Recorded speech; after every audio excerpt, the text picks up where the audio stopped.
Welcome to this tutorial. In this tutorial, I'm going to teach you about drop command in SQL statements.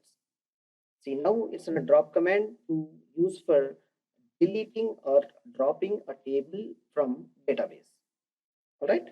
Now I have to choose the table. Yes, T1 is here where we'll go to drop that particular table. Okay. What is the T1 is having here? Select star from T1. We'll see. Execute. Yeah, T1 is an empty table. It is there with the two ID and name parameters only. We are simply constructing statement is, now see here, drop table,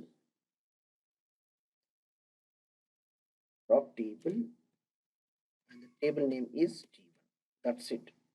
Table will be dropped automatically. Yeah, T1. Run this query.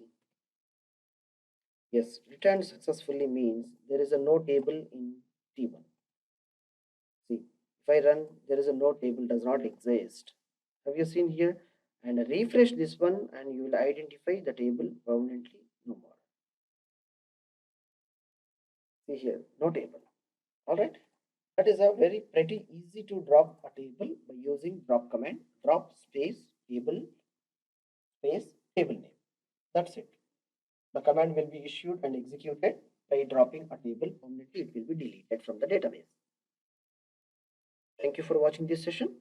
Thank you.